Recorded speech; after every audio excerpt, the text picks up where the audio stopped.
Alright guys, welcome to RC Mojo. This week we've got a Tamiya Wild One Blockhead to look at. We were supposed to be working on the Tamiya Wrecker, but I've lost the side-lit Volvo logo. I did that thing that you should never do, and I put it somewhere safe. Don't worry though, I've ordered another one, so I'm sure I'll find it very soon. Anyway, the Blockhead. It's essentially a Tamiya Wild One on the FAV chassis, but with styling from Jun Watanabe, or Jun Watanabe? Not sure. He's done a few things with Tamiya. I think the main standout would be the Hornet. It was a white body with black spots and pink tyres. It definitely stood out. The Wild One is a little more restrained, but it still comes with some nice tweaks. It's got some extra light pods and lots of matte metal finish on the plastic parts. The big thing though is the body panels are pre-cut and painted, something that puts a lot of people off from building a kit. There's still quite a few stickers to do though. On one side of the box there's some nice blurb about the buggy and a diagram showing all the bits needed to complete. It's the usual radio, servo, battery and a charger, so no surprises. On the other side we've got some nice naked pictures showing the chassis layout with a Tamiya ESC, very nice. They've even updated the pictures with all the metal finish parts.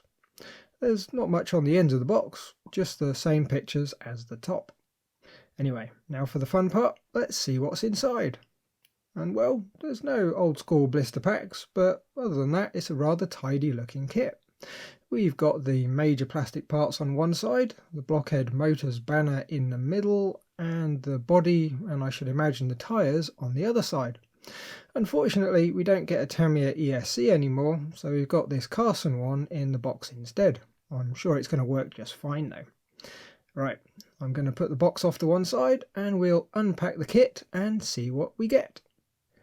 First out, we have the light pods in bright yellow. They have separate lenses and they'll take 5mm LEDs, all very nice. Then we have the front wheels. Now they're not beadlock, but given how fiddly the older Tamiya beadlocks are, that's probably not a bad thing. This is the metal plated gearbox and some suspension parts. As always with Tamiya, the plating is flawless. If it wasn't for the weight, you'd just about think they were machined aluminium. Lots more plated parts here. Oddly, even the wheel adapters are plated. I suppose the designer wanted some of the parts plated, and it was an all or nothing for the whole parts tree. This is the good old FAV chassis in its super tough plastic glory. It's got a bottom access battery tray, which is quite nice, but I'm not sure on LiPo compatibility. It'll probably depend mostly on where the power leads exit the battery. The rear wheels, which are a lot like the front ones, except they're quite a lot wider. Next out are the body panels, which are stapled to a cardboard wedge. A bit strange, but I'm sure it helps protect the panels during shipping. I like that they spent the extra to pick out the driver on the interior. He'll look pretty good as is, or we'll be able to detail him with some brush-on paint. Otherwise, the panels are all neatly trimmed, so they should go on the chassis without any fuss. For the tyres, we have a pair of wide knobblies for the back and some aircraft-type tyres for the front. A very typical old buggy setup. Also fairly typical, they're a really hard compound. Here we have the cage parts, moulded in a grey plastic rather than plated, but that does make sense. A different texture to break things up, plus the cage is going to flex in a crash, so the plating would flake off in no time.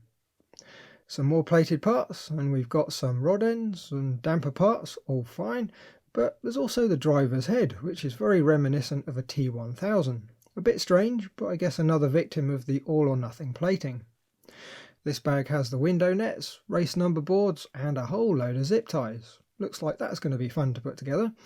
On the other side are the light pod lenses. Now they are going to need some careful trimming, but it'll be pretty simple compared to doing a whole body. There's the Carson ESC. It's really nothing special, pretty much just the bare minimum to get a buggy running. It's going to do the job just fine though. We have an antenna tube, probably not too useful for this kit, but they do come in handy every so often. Next there's the box of metal parts, screws, nuts, washers, and the motor's going to be in there too, but the box is taped shut, so we're not going to open that up just now. This is the warning T's and C's type sheet, which is always a riveting read. This sheet has a drill guide for the race number board and a template for the window nets, so that's going to come in handy. The decal sheet is super high quality, as you'd expect. It's not pre-cut, so you're going to have to trim them all out. But that's a good thing, as you don't have to worry about the kiss cut cutting into the print. I do like that they also give you a full set of numbers, so you can have a custom set. Very nice. Then we have the manual. Now, they could have just put in a standard Wild One manual with a supplement, but no, they've done a complete blockhead version. Great detail. Inside, it's typical Tamiya with the clear diagrams, but it's not the longest build, but it is going to end up making a good solid buggy. Now for a question. You see, there's a fair chance an unbuilt one of these is going to rise in value over the next few years. It would probably be a good one to pack away and bring out in a decade or so. However, it would also make a really nice looking buggy. Even better if I could get hold of a standard Wild One to display with it. Or of course, it is designed to run, not just keep in the box.